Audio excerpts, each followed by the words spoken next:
কত দেরি হয়ে গেল সংসারের কাম করতে করতে।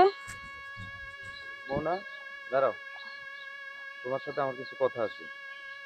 তোমার দেখেন, আপনারা আমি আগেই কইছি, আমি আমার ভাই বোনদেরকে রাইখা নিজের স্বার্থপরের মতো আপনার সংসারে যাইতে পারবো না। কেন যাইতে পারবো না জানেন? কারণ আমি ছাড়া আমার ভাই বোনকে কেউ নাই। আমি এতটা স্বার্থপর না যে তাদেরকে রাইখা নিজের সুখের লেগা আমি আপনার সংসারে বউ হয়ে যাবো। দেখো, তোমারও তো আমি স্বার্থপরের মতো আমার সাথে যাইতে বলি না মৌ।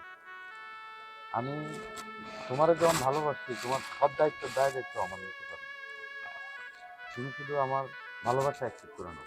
আমি তোমার ভালোবাসার জন্য সব কিছু করতে রাজি। তোমার ভাই বোন, ছোট ছোট ভাই বোন, আমি সবাইকে মেনে নিতে পারি। আমি তোমার সাথে একসাথে মিলে আমাদের পরিবারকে সবাইকে একসাথে রাখবো, আগলে রাখবো। আমি তোমার কথা দিচ্ছি। এটা কোনোদিন হয় না। আপনি এখন আবেগের বশে পড়ে এই কথাগুলো কইতেছেন। যখন আপনার আবেগ চলে যাব, তখন আমার ভাই বোন আপনার কাছে, আপনার পরিবারের কাছে শত্রু হয়ে যাব। তখন তাদের কাছে আমি কি জবাব দিব? তাদের সামনে খাড়িয়ে কথা বলার মতো মুখ আমার থাকবো না। তাই এইটাই ভালো হয়, আপনি আমার পথ থেকে সইরা দাঁড়ান। দরকার হইলেও অন্য কাউরে বিয়া করে সংসার করেন। দয়া করে আমার পিছনে আর লাইগেন না, আমারে আমার মতো থাকতে দেন।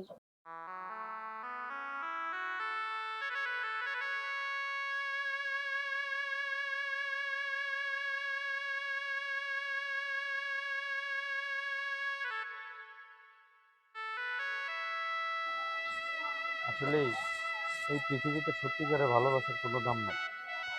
আজকে তুমি আমার বুঝলা না মৌ, কিন্তু একদিন তুমি ঠিকই বুঝবা যে ভাই বোনের জন্য এত কিছু করতেছো না, সেই ভাই বোন একদিন তোমার অনেক কষ্ট দিব, অনেক আঘাত দিব। এখন দুলাভাইয়ের কথা কামে একবার মিলাই গেছে। ঠিকই কইছো ভাই, একবার ঠিক কইছো, দুলাভাই বুঝছে বিষয়টা, ঠিকই কইছো। বড় বোন দেখে এতদিন ছাড় দিছি, আজকে আসুক, এর একটা শেষ দেখবো আজকে। দেখো মানে একটা যা যা করে সবকিছু দেখতে চাই, তাই তো কই যাইছে, এই যাইছে। কিরে, তোরা তিনজনে এখানে বসে গোল মিটিং করতেছস, প্রাইভেট যাস নাই? প্রাইভেট? তুমি দেও দেও তো দেখছো যে গোল মিটিং করতেছি, তাহলে এটা আবার ক্লিয়ার প্রাইভেট করব। আমরা কি করতে গোল মিটিং করতে কিচ্ছু বোঝে না, ছোট খুকি ভাজা মাছটা উল্টা খাইতে জানে না। তুই কি বলতে চাচ্ছিস? কি বলতে চাচ্ছি তুমি ভালো করেই বুঝছো। আমি এখনো অবুঝ আছি তোদের কাছে, আমি কিছুই বুঝি না। তোরা তিনটা ভাই বোন কখন কি কইতাছস, কি করতাছস, আমি দেখেও না দেখার ভান করতেছি। না তুমি অবুঝ না তো, অবুঝ তো আমরা, আমরা অবুঝ দেখে আমাদের এই যে এইভাবে বুঝাই বুঝাই রাখছো। এত কথা বাদ, ভাইঙ্গা কইলে হয়, ভাই তুই কইয়া দে তো ভাইঙ্গা। হ্যাঁ ঠিকই তো কইছি, তুমি এই কাজটা একদমই ঠিক করো নাই। তুমি যেভাবে আমগরে আদেশ করছো, আমরা ঠিক সেইভাবেই চলাফেরা করছি। কিন্তু তুমি যে তলে তলে কি করছো, এইগুলো তো আর আমরা জানি নাই। এখন যে জানতে পারছি যে তুমি আসলে একটা খারাপ, তাহলে তোমার কথা মতো আমরা কে লেগে চলাফেরা করবো? আমি খারাপ? কি কইতাছস তোরা এগুলা? দেখ দেখ, মনে হয় কিচ্ছু বুঝে না, দেখ।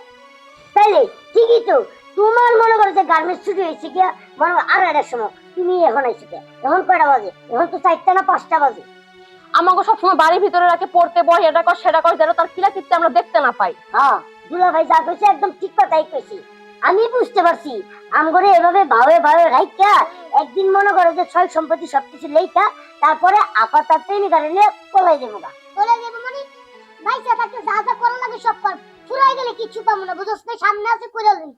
কথায় আছে না, যার জন্য করি চুরি সেই কই চোর। তো বললে কি এত কিছু করি, আর তোরা কিনা শেষ পর্যন্ত আমার চরিত্রের দিকে আঙুল তুলে কথা কস। আমি খারাপ, আমি দুশ্চরিত্রা। বাপ মা মরে যাওয়ানোর পর তোকে 4টা ভাই বোনটা আমার হাতে উঠাই দিয়ে গেছে। মরার সময় কয়ে গেছে, মারে তোর এই 4টা ভাই বোনটা তুই মানুষের মতো মানুষ করিস, ওদের কোনোদিন কষ্ট দিস না। তোকে তো আমি কোনোদিন কষ্ট দিই না। কষ্ট দিছি কোনোদিন? আমি নিজে কষ্ট করছি, কিন্তু কোনোদিন তোকে কষ্ট দিই নাই। আমার মনের ভিতরে আজকে আঘাত দিয়ে কথা কইলি। তোমার সর্বশেষ কথা কি জানোস? আমি মনে হয় আমার বাপ মার দেওয়া কথা রাখতে পারি নাই, তোকে আমি মানুষের মতো মানুষ করতে পারি নাই। যাই হোক, এই জায়গা সম্পত্তি তোদের দরকার না। এই জায়গা সম্পত্তি যা যেখানে আছে আমি তোকে সব দিয়া দিব। তারপরও অনুরোধ করে কই, আমার চরিত্র নিয়ে তোরা কেউ কথা কইস না। হইছে, ইনাকা কান্না বাদ দাও, সরো তো, যাও তো। যাও, বাড়ি থেকে বাইরে